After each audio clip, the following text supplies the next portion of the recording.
Ullswater has been in the news recently, as we all know, for two main reasons. One, the Freddie Flintoff cricket match, which some of us played in, and just recognised bits of us as the camera went through the film, but also, of course, the famous Ullswater monster. But of course, the special moment of the day has been politics. We don't know who is the Prime Minister as we speak. Perhaps we do. And Wimbledon is going strong, so I'm very much appreciative of those people who decided to come here tonight to listen to this very special talk, and to those who have come in on Zoom. Tonight we have two stars who have been putting together for us this talk. Dave Felton, this man over here with the glasses, and Mark Richards, who's still wearing glasses. Who is also wearing glasses, who have come to some prominence, I would say, in the Cumbrian local scene, because they've put together something called the Country Stride podcast, which they've now been producing for 4 years. 4 years. And they've acquired a very impressive audience, and I think probably they're the two people I would say have given more culture and heritage and a voice to local people, probably than anyone else that I'm aware of in the last few years. And I think they've never done this type of talk before. They're hidden behind microphones, so for the first time they'll be visual. Hidden behind editing.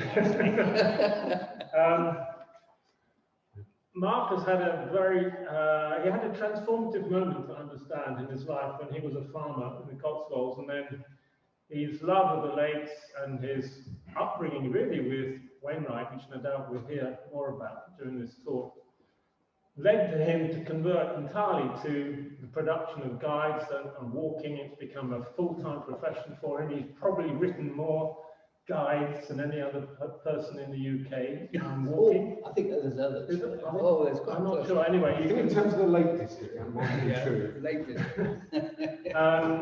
So he's devoted his life to the production of guides and telling people about the stories of the heritage, landscapes and so on he's been through. Dave has taken a different path, but they've come together. He's a renowned, I would say, Cumbrian publisher, founder inspired by Lakeland, produced many publications. And two of the publications, which no doubt they will get to talk about, are the two which links us in Friends of the Ullswater Way to them. The famous, infamous Ullswater Way guide, official guide, and then a recently produced walking guide, one of the series which again they will talk to us about. It's a huge privilege for us to have them here today. I suspect they will talk for 3 hours. 3 hours. Mark is well known. I mean, it's a great challenge today to keep him under control. That's why Dave's here. And I'm sure we will all really enjoy the talk. So I think without further ado, I'll put this in the hands of Dave, who will run this process, and I will take a back seat. Over to you, Dave. Thank you, Tim. And yeah, lovely introduction. Really appreciate that. As Tim said, we're going to talk a lot about guidebooks tonight. I think, we're in the company here of somebody who's probably written more about the Lake District than any other living guidebook writer.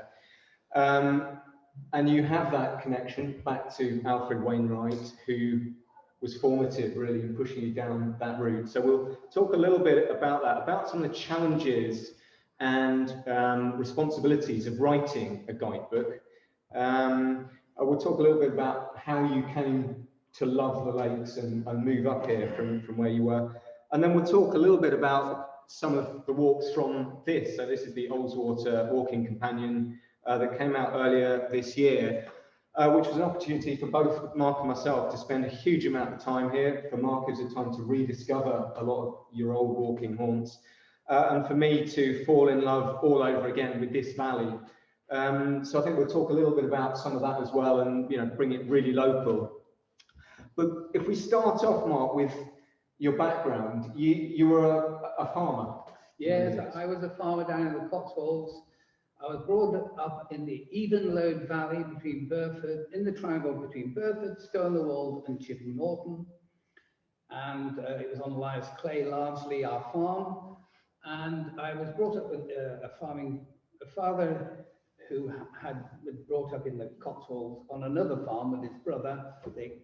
When he got married, my father moved to another farm, and so the family roots, as it were up on the walls of the Cotswolds, but I was down on liar's clay, but surrounded by the Cornbrash hills, and so I was brought up with cattle and a bit of corn. It was a mixed farm, but didn't have sheep because my uncle had sheep and we had cattle, beef cattle. So I was brought up running cattle, and so all through my youth I tilled the soil, as it were, and learned how to drive tractors and toss the bales of hay and be involved with farming at a very simple form. I didn't get the education that perhaps many might assume families would give their son. My sister, who was 4 years older, went to private school and got a degree and whatever, and was very successful in life. I was expected to be the farmer. And my father's family saw that as being not needing to have an education. I don't know why, but anyway, I didn't get an education. But I had a great love of drawing. And this has lived with me all my life, actually, which is one of the things. I was also dyslexic, so it meant that reading was quite a challenge. So the first book that actually caught my attention as a little boy, my sister went away to school in North Wales, and she would come back at half terms, and she would bring me back the latest Black Bob annual, well, whatever it was, whichever year, and it had wonderful pen drawings in it and storylines about a fictional shepherd in Selkirk with his dog Black Bob and all the adventures that they had. And this captivated me. I wasn't very good at reading, as I say, but I loved the illustrations. They're all dynamic. And I was brought up in the black and white mode of thinking. And colour didn't seem to be right in it. And it never has felt right for me. But I really got into it. And my mother had all sorts, she was always very romantic about things. And always in the household, there were various books about romantic landscapes. The Yorkshire Dales were very focused in her mind because she had come from Yorkshire Dales. But the Lake District was that magical land beyond the Yorkshire Dales. And she had books in the Highways and Byways series published by Batsford before the First World War. And the Cotswold volume was illustrated by a man called Frederick Griggs. And the pen and ink drawings in that were exquisite. So I had this Black Bob with a chap called Jack Prout, who illustrated these, and there's Frederick Griggs, and they both melded in my mind as being something to aspire to. So in my humble drawings, I always had those as my markers. And so I joined it, I was in Young Farmers, and that was a natural thing to do. And I was in the Morton in Marsh Young Farms Club. Remember, that's how you pronounce it. It's not Morton in the Marsh. It's Morton in Marsh and in East Gloucestershire. And the catchment were for farmers from Chipping Camden through Blockley and through Evenlode in it. And I was probably the southernmost catchment. But I got to know people in that Cotswold area very well, farming people.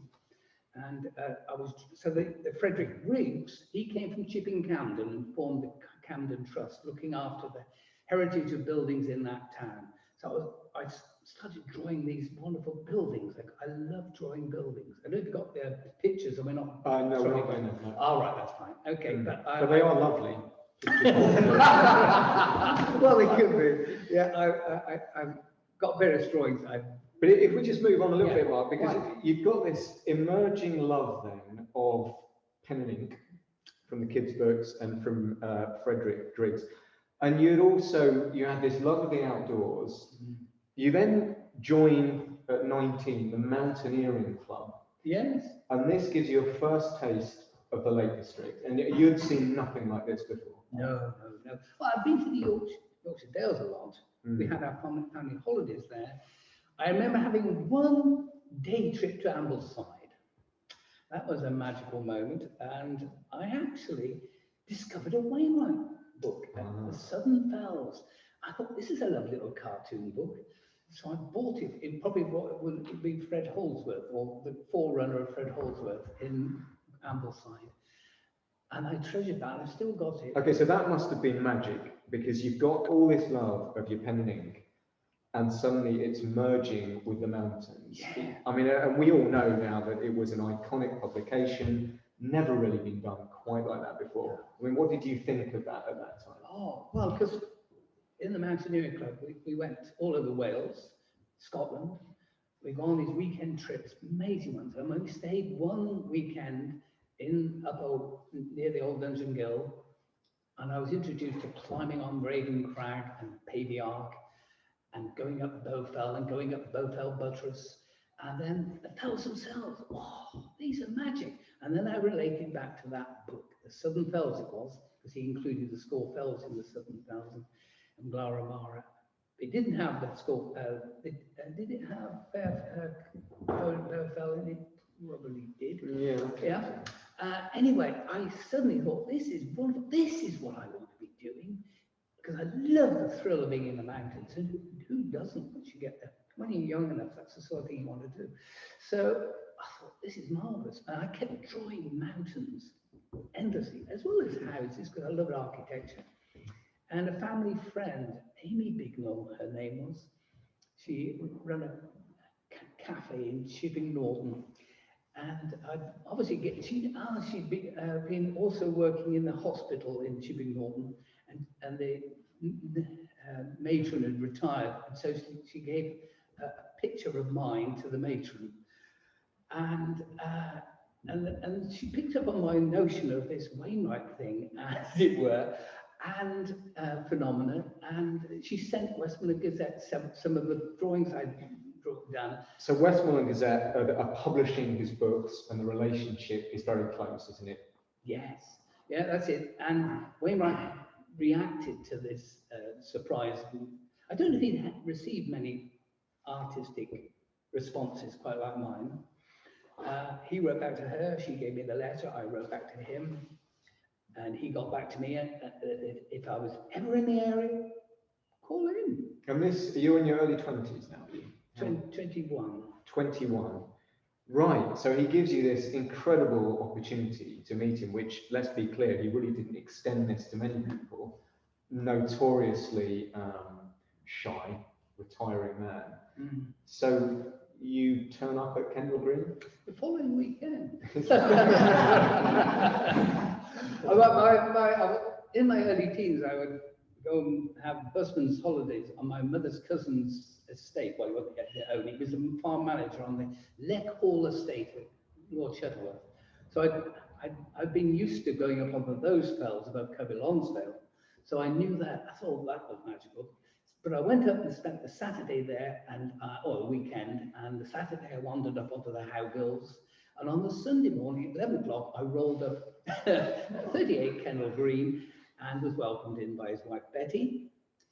A cup of tea, and Julie, he came down the stairs. We got into conversation, and then he welcomed me up into his box room. over Burneside towards the Kentmere Fells, and we had a good old chatter, and I remember him coming down with me after 3/4 an hour or so. He said to Betty, "He's a nice boy, isn't he?" How wrong he was. This is the nature of the man. Wainwright was a one-off. Anyway, we got on very well. He was at the time putting together the coast-to-coast walk, a coast-to-coast walk.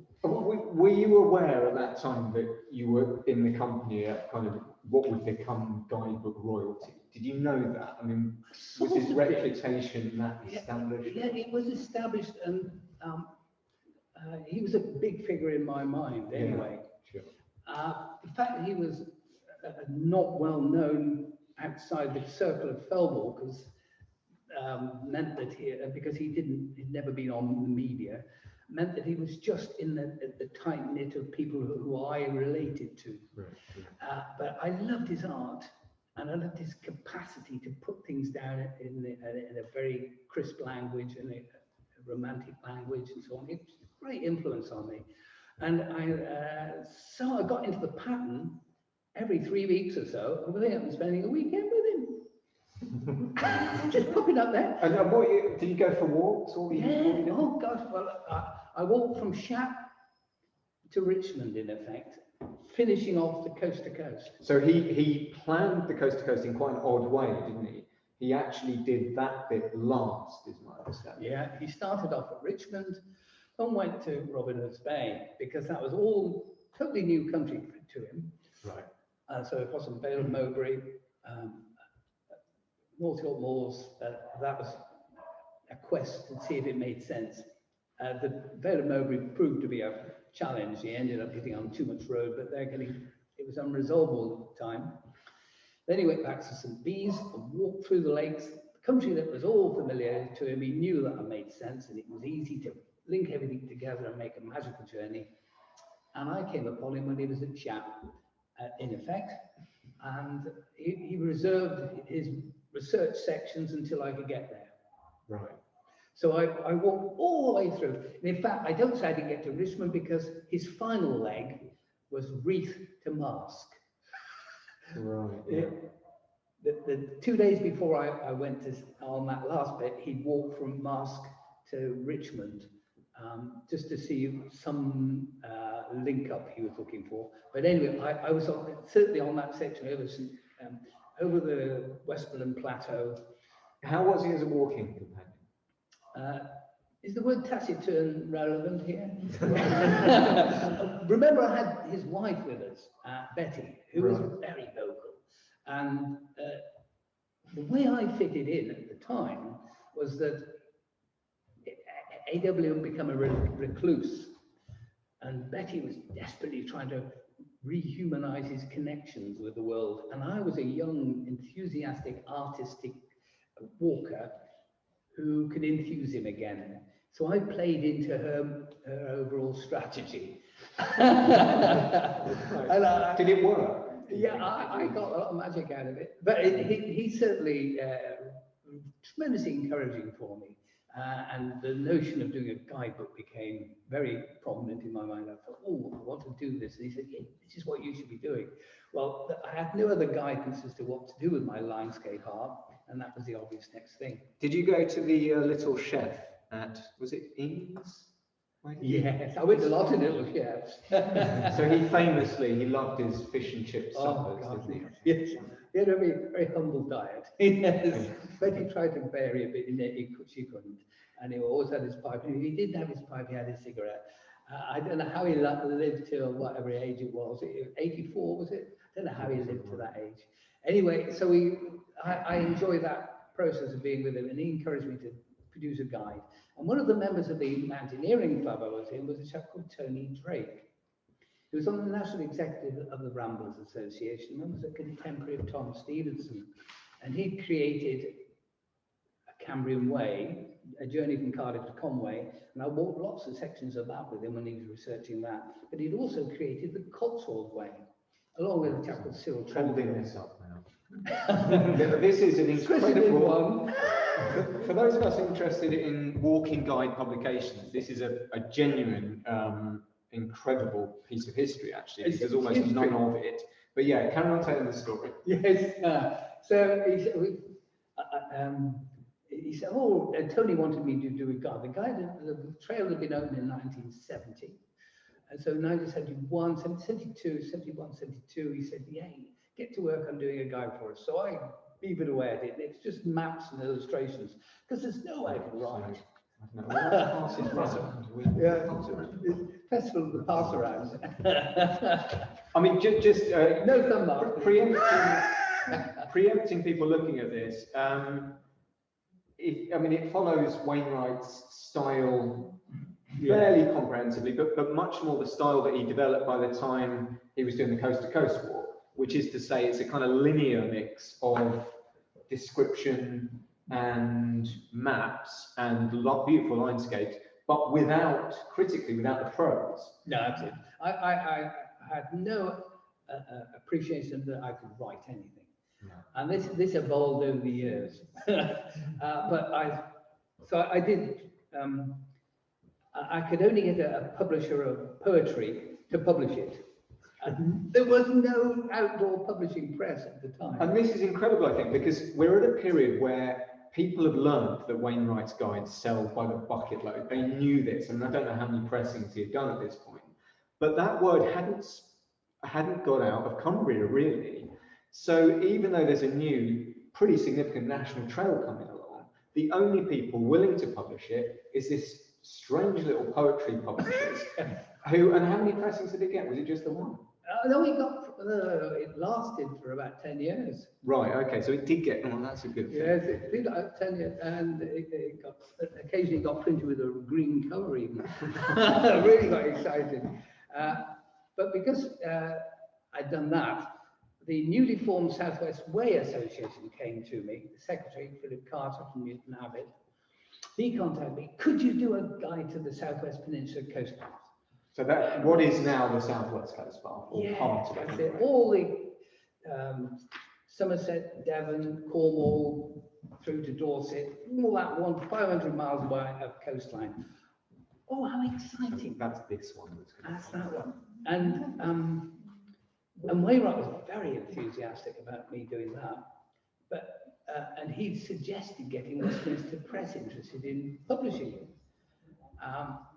But then nobody really wanted it, and it was. I mean, this is an extraordinary travesty. This one, because this book is absolutely beautiful, I think, and actually it's got a bigger format than Wainwright, which I think helps it. The format comes from a book by Alfred Heaton Cooper on the Lake District, a square formatted book of paintings. Gotcha. And so I thought, this is a lovely size of book. It's totally impractical to carry with you. But I thought it would give me a little bit more scope. So I was influenced by the Lake District there in that one instance. But I could see that it was so frustrating because Philip Carter had got a record of all the Coast Guard paths and the communities and the coves and the beaches and all the stories of all these places. And naturally it would have wed together, but there was not a publisher interested in it. So it died the death after just doing the North Cornwall coast. So I ended up going to Offa's Dyke, which Tony Drake was also involved with, who did the Cotswold Way. And there is just the terrible postscript to this particular book is the printers lost all the original artwork for this, so it can't ever be republished, which, I mean, actually, in my view, I think that would sell phenomenally well now in light of everything that happened with Wainwright, which was effectively setting up a new style, I think, of publishing guidebooks. Yeah, it was.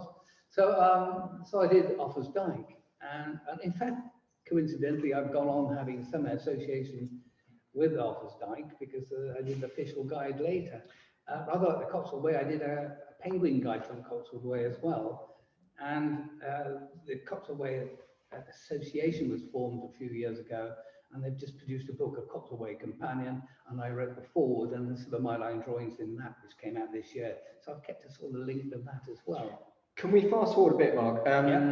You now go through a period of your work does start getting recognised by major publishers. Well, the principal one, of course, was Waltonsworth at Cicerone, because he was the editor of the Climber and Rambler magazine, and he reviewed my Offa's Dyke book, and he immediately thought, well, I could do a Wainwright to the Peak District, because he lived in Manchester at the time. So he saw, he was a climber, and it was a wonderful climbing landscape, but it was just begging for a Wainwright to the Peak District. So I beavered on and did 3 guidebooks for him, all hand drawn, in the way I'd done the Offa's Dyke one, and with far more words and description. I got more confidence to write. So we should just say as well, shouldn't we? So Cicerone now, I'm sure lots of you know who this is, but I mean, they're now probably one of the biggest guidebook publishers in the world, outside of people like Lonely Planet and Rough Guides. And Walt, who founded the company, I mean, they were based in Milnthorpe. Milnthorpe, and his printing partner, Brian Evans, was in Preston, and he was an artist as well. So they had he automatically had this appreciation that a book should be not only practical, but it should have a sense of style. Yeah, and they, I mean, the key thing here is they recognise for the first time that there's a serious commercial interest possibly in your work. I mean, he's obviously got that Wainwright feel for how they might work in mountain areas, and that's it. That then goes to become a national best-selling series of guidebooks, which become your Fell Ranger guides, of which there are 7 or 8. 8. Well, yes, it's sort of like a story about that. I did all sorts of guides for like Paris County Council. They asked me to do guides in Wales, and I did lots of little publications. And I came to the point where I thought it was, what was it, 1998, I think it was. I edited a magazine called Walking Wales. And I thought, I really want to do something really solid. And Wainwright had been dead about 80 or so years, 7 or 8 years. And I thought, perhaps the Lake District, I could put my own imprint on the Lake District. But it would require me to start at ground zero, Virgin Territory, get to know it personally. Not because I always research things as if it's never been written before, and I wanted to do something uniquely mine. And I thought I'd go and find a publisher, and I got HarperCollins, which was, I thought, was marvelous. They gave me a wonderful advance. Woo. Don't do that anymore. No, Cicerone didn't give advances, but I got an advance. And it just happened that the publishing director of HarperCollins came from Rustland in the south of the lakes. So he understood the Wainwright phenomenon, he understood the power of the Lake District, and the fact that perhaps it was time for a new generation of guidebooks that did reflected modern feel and age, and yet had a heritage association, and that's what I was able to give. So, okay, so this fast forwards us to your Fell Ranger Guides, this is a really tough proposition, I think, for an author, because effectively you're trying to follow Wainwright. And I mean, as a publisher now, I wouldn't try and touch that legacy. And we're a long way past, you know, the kind of heyday really of his publications. But I mean, I always think if you're given that challenge, what is the next chapter in Lakeland Guidebook publishing? I still don't know what I would answer that. He looms so large here for us. And I'm just wondering, you know, you obviously weren't too bothered about that. You had your own ideas about how it could be done. Yeah, I felt that I had enough confidence in my own capacity to artistically grasp the fells, the feel of the fells, and I've got the license to use proper maps. And initially I thought I'd put line drawings in, so the very first Fell Range I actually had a few line drawings in it, but publishers say you've got to have colour photographs. And so I didn't think my photographs were all that cool. I didn't think they were, but actually they did look quite cool when they came out. So I did first 4 titles with HarperCollins, and then they decided that the Wainwrights were having a resurgence. Okay. So they sold the rights of the Fell Ranger series to Cicerone for how much?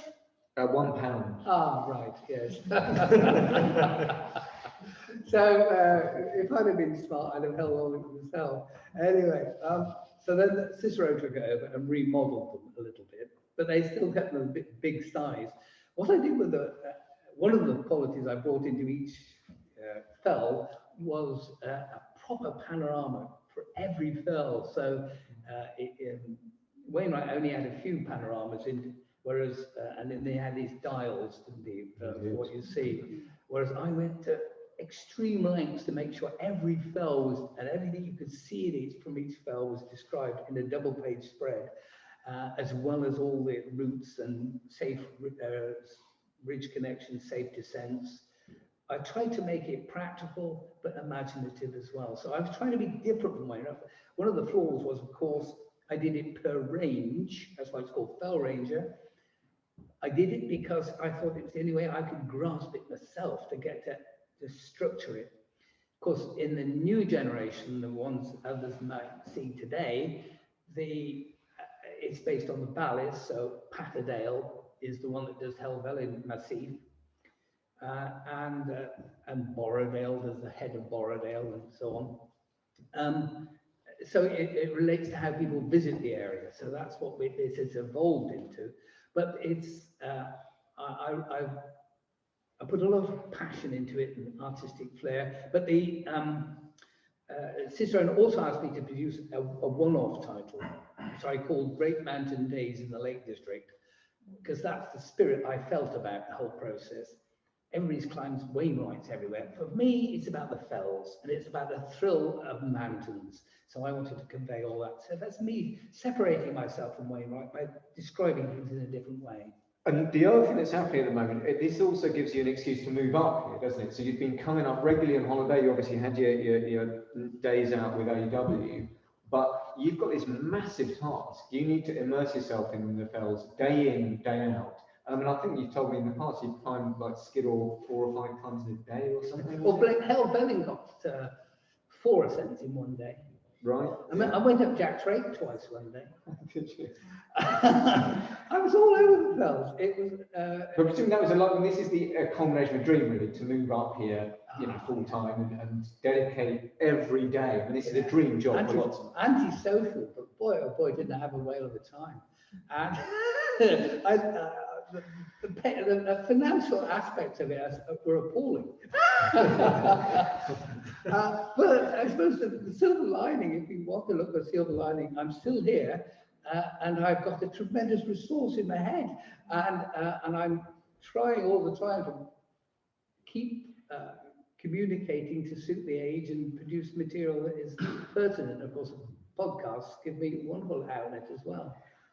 We should talk about the perfect guidebook. Yeah, there might not be such a thing, but I know you've changed in recent times to adapt to some of the kind of political concerns, I would say, about walking and some of the responsibilities we have, including we've got this kind of roam from home thing going on, where try and use public transport as much as possible. And the other thing is you feel very strongly about is the actual ascents, trying to take people off eroded paths. Yes, fell friendly was a term I invented.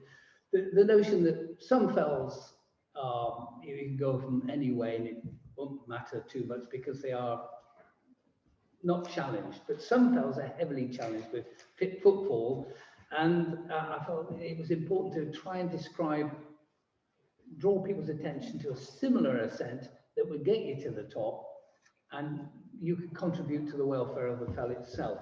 So it didn't all fall on the plate of fix the fells to maintain every path. Well, they do, but and I can't influence more than a handful of people, but I felt the notion of fell friendly was significant. I also got this notion of cultivating the use of the bus more effectively, and I got Stagecoach interested in producing what I call stage paths, walks that go bus stop to bus stop along regular routes, which I call green walks. And what you can see from the bus, a window gazer's guide with all sorts of captioned photographs of what you can see on the journey. It only lasted a short time. The production manager, the marketing manager of the company moved on to down into mid-Lancashire, and that ended. But there's always a need to get people to move around the Lake District more efficiently and not in their cars, and keep the pressure down, and yet be more inviting to people. But the prices of the buses is ridiculous, and people get on the buses and sit on them and don't use them properly, so they become like tour buses. There's a lot of thinking that needs to go into this to improve it, to make mobility in the Lake District much more effective. And we all fall into traffic into our own cars and getting around, but the Lake District has to evolve a little bit better to make it more inclusive and less pressure on car parks, and make it public transport, almost free if possible. If it was like London, it would be. London's got all the glory, subsidy. Areas like the Lake District, which are a national possession, we want everybody in society to love the Lake District, but they don't get a chance. You've got to be really wealthy to come and enjoy the Lake District, which is a tragedy. Let's change subject very briefly. So you've climbed the fells more than many of us, up all kinds of routes. Your 3 favourite fells of the Lake District? Daunting, isn't it? 3? Ooh, 33? 333? Ah, gosh. Well, locally, I love Nethermost Pike. I love those coves, Nethermost Cove and Ruthick Cove, and the culminating east ridge of Nethermost Pike, which I call Hard Edge, because it overlooks Hard Tarn. It's a lovely way up a mountain. You get to the top of the plateau, it's got no summit. You think, where have I come to? It's like Helvellyn, you think, climbing a great mountain, you get on the plateau, where's the mountain gone? And of course, the names of the fells relate to how people perceive them. Now, like Helvellyn, it's not this great mountain called Helvellyn. No, it's the tarn that it's named after. The tarn of the lake of the hunting ground, Helvellyn. And like Dollywagon Pike, which I've told Tim, I've told you what that is, haven't I? Dollywagon is Norse for a valley road. So Dollywagon, so anybody going at Grisdale are following the valley road, and the peak ahead of you is Dollywagon Pike. So everything relates to the craggy eastern faces, and that's where the drama is. So Nethermost Pike, yes. Think of another one. Grange Fell. How about that for a wonderfully tangled place? You can spend a day and get completely lost. But I always have a compass, so I don't get lost. But there's some lovely little places to wander on Grange. Then you've got Wattenworth and things of that nature. Lingmel, what a lovely view. Lingmel. Harterfell, have I got to 2, 3 yet? Harterfell Summit, wonderful. Even Little Placefell up here. Wow, goodness, what a view. You'll have to stop me. What about valleys? Go on, valleys, three valleys. Pick 3 valleys. Well, Ullswater Valley, what a valley. But I love it in Martindale, but Grisdale, where you live, Grisdale, well, that leads you up into that wonderful amphitheatre. They don't all have to be valleys here. Well, I'm very parochial. I live in the most gorgeous valley myself, Geltsdale. Now, who's ever heard of Geltsdale? There you go, that's a complete mystery. Put your hands in your pockets and up high if you know where to go. I love the Pennines anyway, so, but, Eskdale, people love Eskdale and the Duddon. Oh, I say people, I just love the interplay of all these landscapes. And you can never get bored in the Lake District. He who gets bored of the Lake District is bored in life. Who's wrote that? There we go. Mark Richards. So let's come back to Wainwright very briefly, just to talk about, again, interesting to me as a publisher, this one. We've talked before about the fact that there seems to be a kind of logjam in reinterpreting the Lake District in terms of new generations of writers coming through. And I think we both feel that it's quite difficult, don't we? And I just wait. I mean, what do you think about that? I think you said in the past that you think we should actually put Wainwright to sleep, as it were, and just kind of maybe we move on and try and find a new generation of both artists and prose writers and guidebook writers to start rethinking the fells for today. Wainwright was part of a sequence himself. He is a documentary statement of a unique personality responding to the environment at that time. And his books will last for years to come.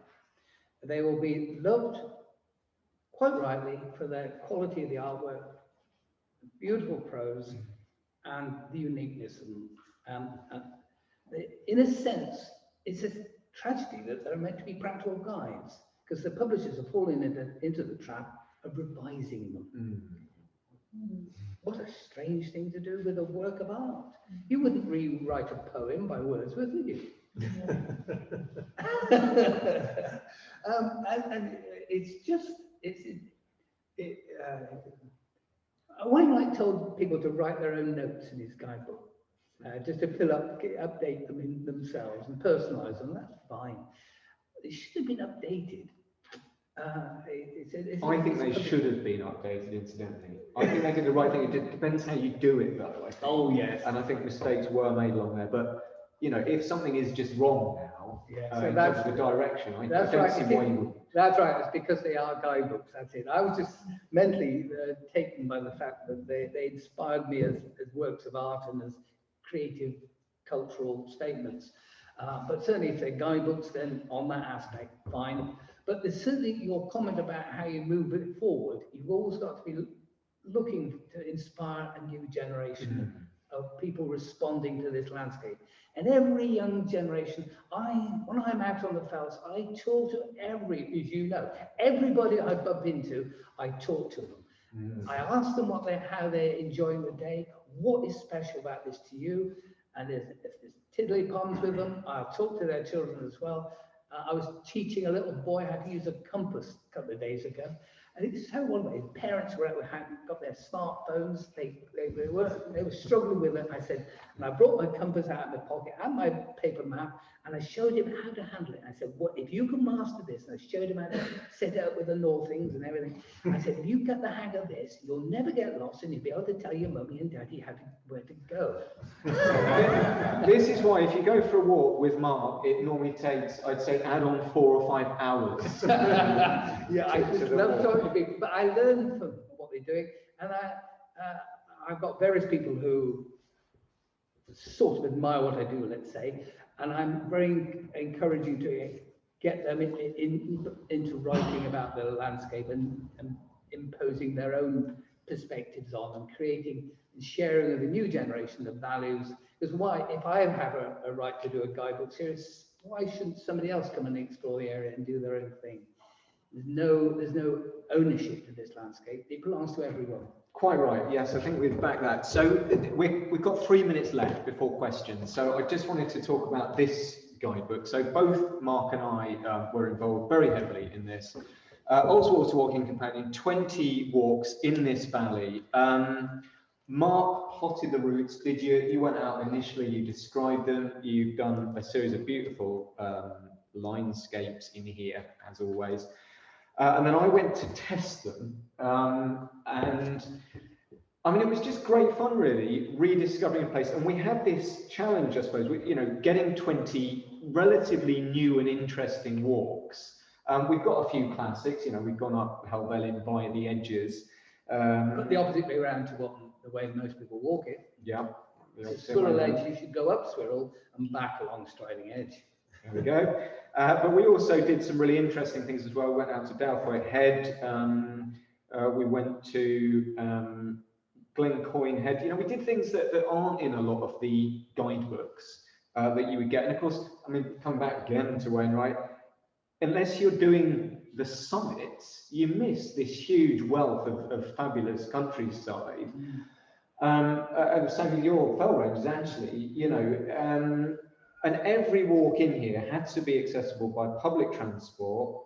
They were all circuits, I think. Yeah, we used the ferry on a couple, didn't we? Yeah. And I would say about what was I going to say? Go on again. Something came across. Well, I mean, what I was going to say about it was, I mean, I loved putting this together really and testing it. I'll put some favourites of mine in there.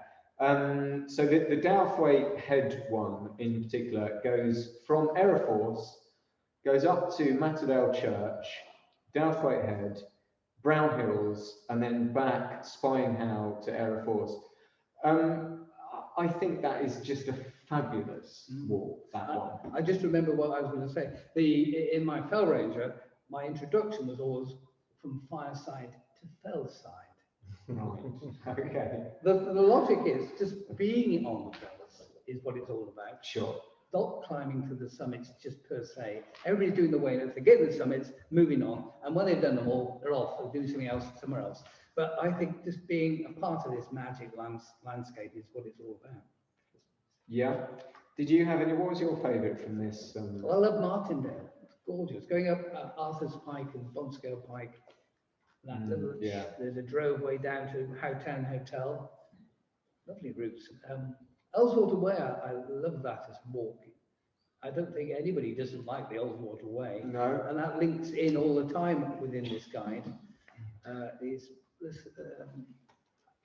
The very first walk I did for the Ullswater Walking Companion, we didn't use it in the end. We went from Pooley Ridge down to Barton Church and by Window Hall onto Hugh Scar Hill, because Hugh Scar Hill gives you the perspective on Ullswater.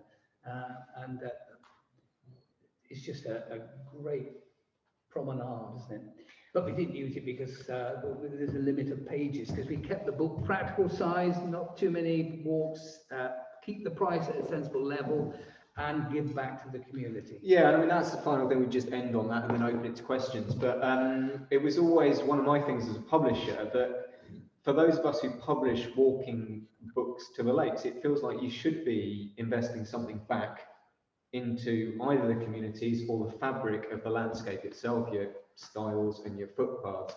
So the kind of model that we've now got in 4 of our books is that 50p always goes to some local charity. So this one goes to maintain the Ullswater Way. This one comes to Friends of the Ullswater Way. And currently I'm doing the Ambleside Walking Companion, and that will go to... Well, there's a charity in Ambleside that'll do that. But it's been really nice because what it's meant has happened is that local retailers have really got on board as well, because they want to get some money charitably given back into the valley to kind of maintain these things, as well as making their 40 or 50% or whatever they get. So there's a really nice win-win, which feels like it's keeping the money kind of a bit more local. And I mean, well... It's printed locally as well. It's printed up in Penrith, you know. It's one of my kind of bugbears, I think, as a publisher, is that, and no disrespect to any of my competitors, I don't think most of them give a monkeys about any of that. They just want to flog books, you know. Whereas what's really nice about this is I think we flog more books because everybody who's involved in this is kind of buying into it a little bit, and you know, as well as the fact that you know they're great books, and that's particularly true, I think, of the Ullswater Way, which does sell in large numbers because a huge number of people are coming to do it. We started off with the Threlkeld Walking Companion, which is, we spotted that there's a fabulous walking place, a centre for walking that has a regular bus going through every half an hour. It's made it the perfect venue for a walking focus. You've got Glen Catherine, you get to Skidder, you go up Clough Head and on the Dodds, but there's valleys there that's worth exploring. So we created a little book that supports the village hall, and it didn't sell in thousands, but certainly it's sort of redirecting people's attention. I don't think it's sold 1,000, to be honest, Mark. But anyway, I'll live in hope. Certainly, this one is selling in its thousands, and I'm delighted by that. I think we should come to an end and kind of open up to the floor if anybody wants to ask anything. Otherwise, we can carry on chatting about. In terms of the artwork, how did Wainwright produce these drawings? Was it on acetate over a photograph in ink or tracing paper? I work on paper. He worked on paper. He did grids, penciled grids, from a black and white photograph. So he didn't trace it, he worked. I tend to do a bit more like tracing a bit, because getting it accurate is so important. I have a complete freehand control, but I want to make certain everything is proportionately in place. It's not, I all see my artwork as not being art, but an expression of passion for a place, and I want it to be responsive to the place so people can identify it. But I have my own style, which is built on his, so I've sort of evolved the technique. But certainly he didn't.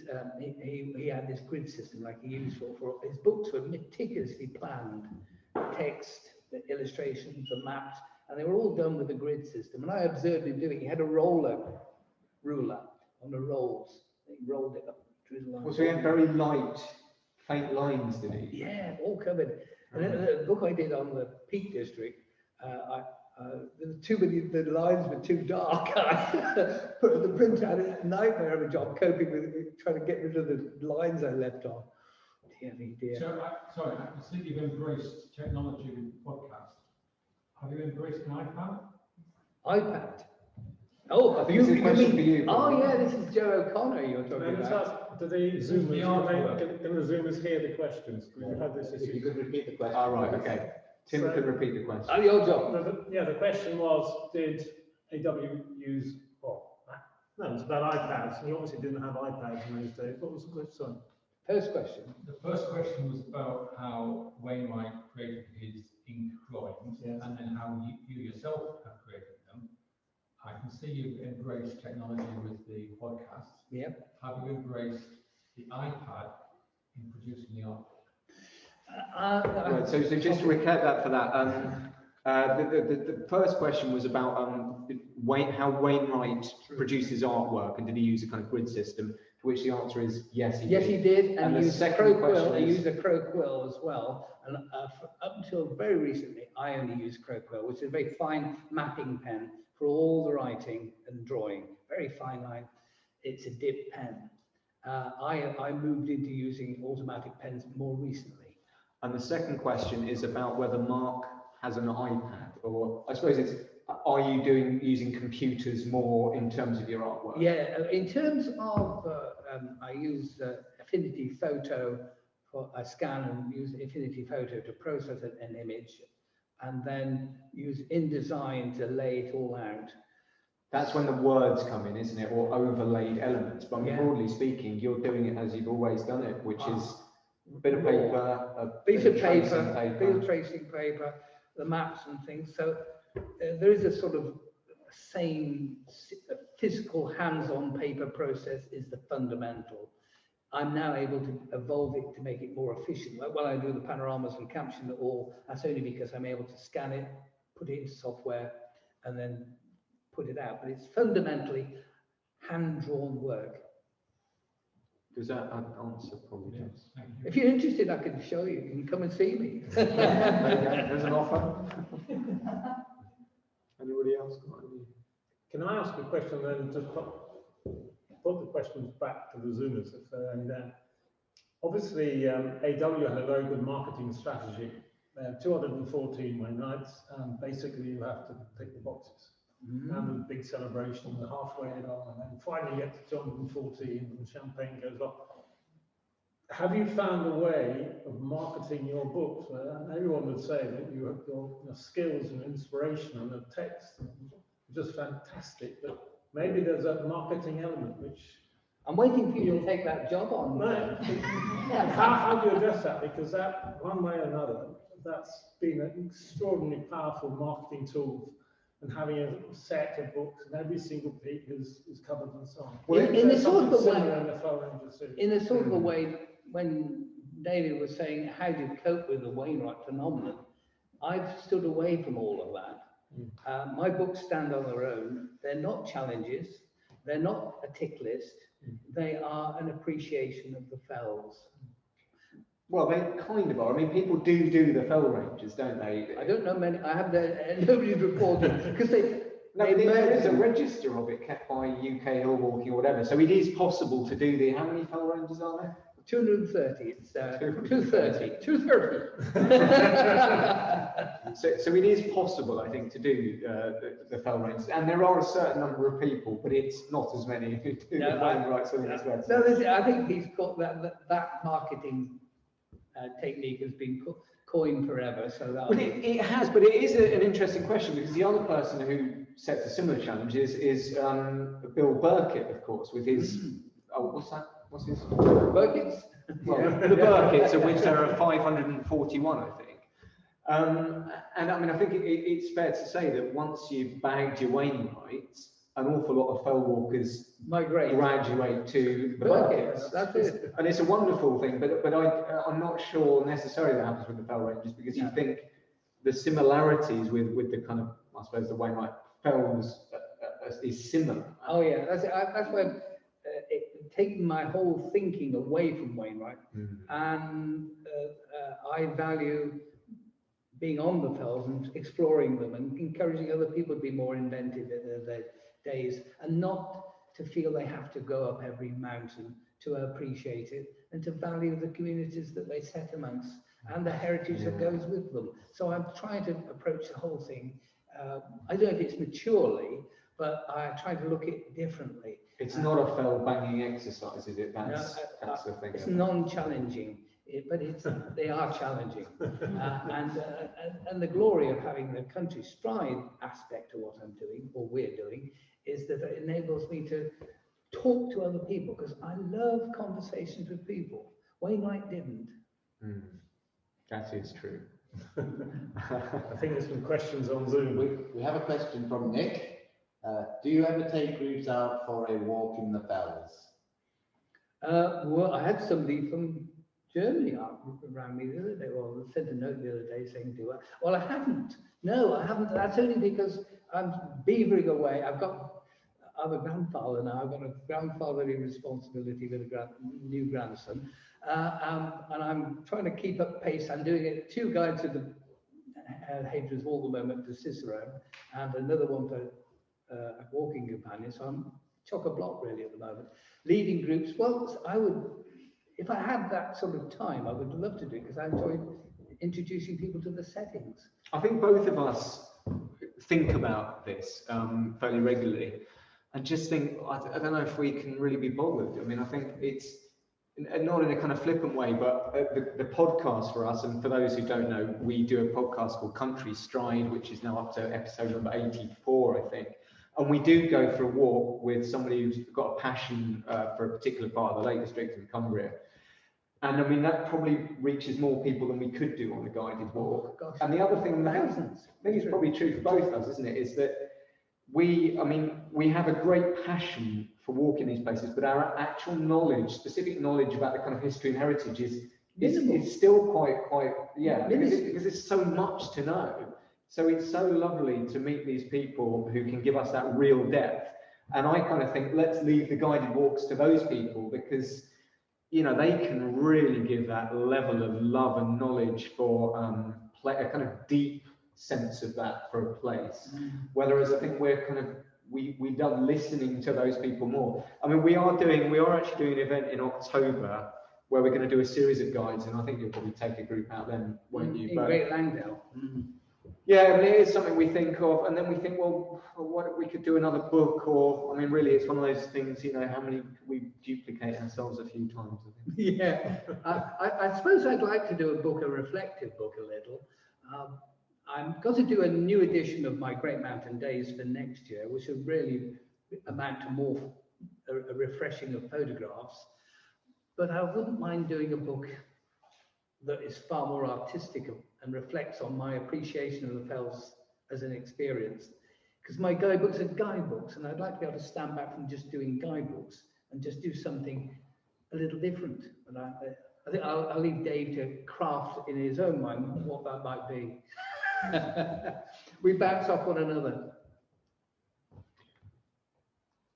I was going to ask, you mentioned Heart of Fell, and which Heart of Fell? Oh, so the question is, which Heart of Fell is the one you're referring to? Yes. Anyone who had a heart? Actually, where I live in Gelsdale, it's called Low Hynham, and that means the passage, the place of the deer. And heart is deer, of course. And in fact, Heimskart is a similar thing, which is the passage of deer. But there's 2 Heart of Fells, one in Mardale and one in Eskdale. And the Eskdale summit is absolutely majestic. It has the wonderful view of the upper Eskdale, the Skull Fells, Bow Fell and Crickle Crags. But the actual summit itself is absolutely amazing. Anybody who likes scrambling on rocks easily, they've got to go up Heart of Fell. And you can get up from the top of Hardknot Pass, but may as well start down in Seathwaite and wander up by Grass Guards and up onto the top. It's magic. I actually did lead 2 walks in April for the British Mountaineering Council, so I admit I did do 2. And I took the director of the British Mountaineering Council up, a rock climber, and he loved it. And I took another couple who ever so enthusiastic, who are itching to get me up off to Scarfell's Rocks again. I think, oh, come on.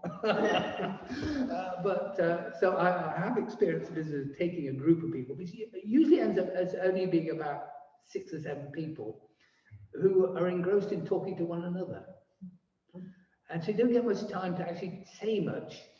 Whereas very frustrating for you. Very frustrating. I just go back to Hartefell. I think it's true that Wainwright said of it, it was very rarely are mountains beautiful, but Hartefell is one of them.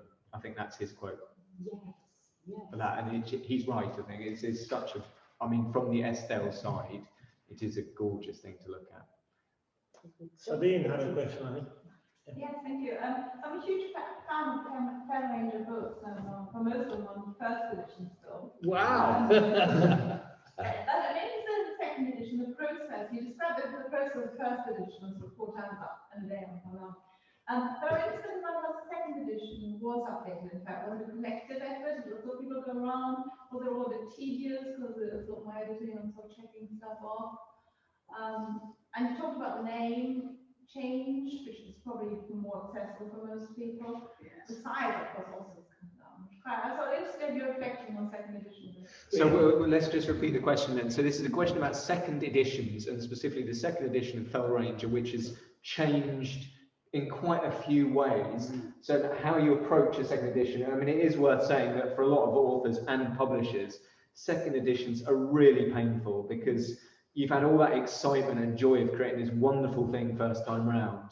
And then for the author, you have to traipse off the fells and check that it's the same as it was first time round. And for the publisher, it's just really annoying because you probably made the bulk of your sales first time round, and then you have to spend a load more money on somebody basically editing the same thing all over again. But yeah, how do you approach that? Well, it was a response to the audience itself.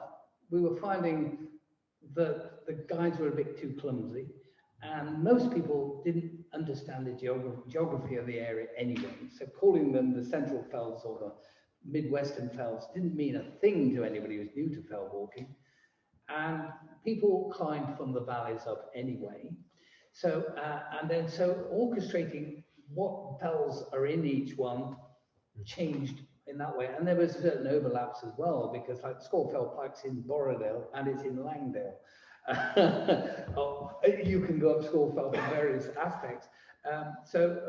We wanted to make it take some of the flowery information out that was me talking about how I love the landscape. And we wanted to make it a practical guide that people would actually use and advance with it. And we wanted to keep it, encourage people to use maps, because guidebooks are only a stepping stone to the experience of the outdoors. And you draw people in if you make it practical, and you know that you can carry it and you can bring it out whenever you want. Everything's there, crisply described, and it encourages you to explore. And so I wanted to evoke this feeling that getting out on, when I see somebody on the fells and they've only got a map, I cheer. I think, wow, there's somebody just like me. And if they have a fell ranger, do you cheer twice? I don't mind. I cheer most of all when I see somebody with a map, because I know that they are genuinely engaged in the place. But the guidebook have a function. For me, it was my big function was it introduced me to the depths and the richness of the area. So it served my purpose. I'll never make money from them. But they will live on and keep being updated, not necessarily by me ultimately, but the Cicerone see them as a long-term project, which is the Wainwrights have. So that these are, and they changed the title to All the Fells, All the Routes, Walking the Lake District Fells. So it was all responding to how people search the internet and so on. And I wanted to introduce 1 or 2 new little features to make it crisper and more responsive. And so it was edited, squeezed down to make it all efficient and yet not lose the personal touch. So they kept the diagrams in. So I think that's a really interesting question, because I think what happened in that second edition is effectively the publisher starts looking at how to kind of remarket something. And, you know, from what you're saying, Mark, they take a bit of the poetry out. That's what I think tends to start happening. And I mean, I think personally, it's a real great loss. I think this kind of trend towards efficiency and color photos and trying to slim down the information so it's kind of just the essentials. I think it's a real sadness because I think you lose a lot of the kind of poetry of the fells, really. This is why I would like to do as a sort of a near future, next project, something that actually gives me a little bit more scope to reflect on how I respond to this landscape in another phase. Yeah, I mean, and I think what's interesting, if you look at it in a historical, kind of long-term historical perspective, the guidebook emerges effectively out of nature writing. You know, the earliest guidebooks were much more kind of flowery prose, I suppose, about beauty and about being moved by landscape. And then it kind of, that gets swallowed up a little bit. And the last person who's really doing that is Wainwright, who I think is effectively a romantic poet in disguise as a guidebook writer, really. And Mark, you know, you are actually a very good writer, I think. And I think it's you know, we try and weave some of that into the guidebooks, because if you're writing about a beautiful place, I think the writing should really be beautiful. And I kind of lament the fact that so many guidebooks these days are kind of go left at the tree, go right at the, you know, they're so kind of economic in what they do. It says bear left, and you go there, and you can't see the bear at all. Or the Actually, trees one thing gone. we maybe haven't emphasised enough is that Mark is an incredible wordsmith. Yeah. Unbelievable. Well, no, I think that's If true. you go on a walk with him, as you have done, every single name of every valley, mountain, he knows the origin of the word. He gives understanding to the whole process of naming where you are. I'm not a naturalist, though. It's quite extraordinary. I mean, so the encyclopedic knowledge that you have on words. I'm a genuine words. Ullswater Heritage Knowledge Bank. You're a walking knowledge bank. That's absolutely true. Yeah, but what I love is, like, today we've just been up Lattering, and the moment of elation when we got to the edge there, and Dave said, "Now, Mark, describe the view." Isn't that, I love it. I feel off the leash to talk about that wonderful view. I love to be able to, and that's one of the great things about doing the audio. It's personal. And this is what you see, a promenade of people wandering along looking at the view, but it's all new to them, so they can't identify everything. Whereas me, I know everything. I know the texture of everything. And it's lovely to be able to share that. Was there any other questions? We're probably running out of time. Yes, I was just thinking, it's 8:45, been going strong for another quarter, which is amazing. You've held everyone in the audience here. No one's gone to sleep. I hope you've held the Zoomers as well. It's There's definitely sleep there. I'll just say a couple of words and I'll pass the word to Gordon. But a couple of things just to say what's coming up next. So our next talk here on August the 4th will be by Leo Schofield, who wrote The Wild Fell recently, and it's called Fighting for Nature on the Lake District Hill Farm. It'll take place in the Parkin Memorial Hall in Bridge. Are you going to sign anything at the end? It's a good opportunity. And the other question I want to pose is, we have a tradition here, we give 50% of any proceeds to a charity of your choice. I don't know whether you've had the time to think who that would be. But we would normally kind of do it to one of these two, I think, wouldn't we? But sign these little things. I think we would let you pick between those two, Tim. Is that even allowed? That might be a conflict of interest. Do you want me to sign the Black Bob? The other element, maybe just in terms of future talks, is that Dr. Chris Donaldson from Lancaster University is going to talk in September about the first guidebooks. Oh, so there's a perfect synergy, in a sense, between this talk today and a talk that's going to take place. Oh, that would be more erudite. I don't think it will. Well, mine was more error-ridden. Maybe Gordon would like to say a few words. Yes. Coming into shot. Here comes Gordon. Right. Hey, yes, I'd just like to thank Mark and David for coming this evening into the Ullswater Valley. It's been a fascinating talk. I never knew that Alfred Wainwright had an apprentice. And I don't think any of you knew he had an apprentice either. And I think Alfred up there would be very proud of the work and how you continued on doing what he was doing.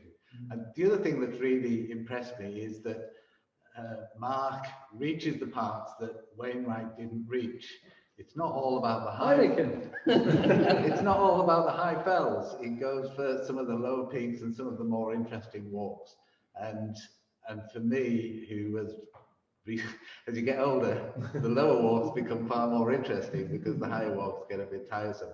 And it's been a journey of discovery to find these lower walks. So there are some fabulous ones, and long may you continue producing the lower level walkers, because I'm lowering myself all the time. because it's a voyage of discovery for those of you who've done the high fells. Some of the low fells are just fantastic, and the great thing about the low fells is you get to see more often, because the high fells, as we know this last month, you can't see anything from the top. Yeah, the lower you are, the more human history you pick up on anyway. So I'd just like to say thank you very much once more, and if you could join me in a round of applause for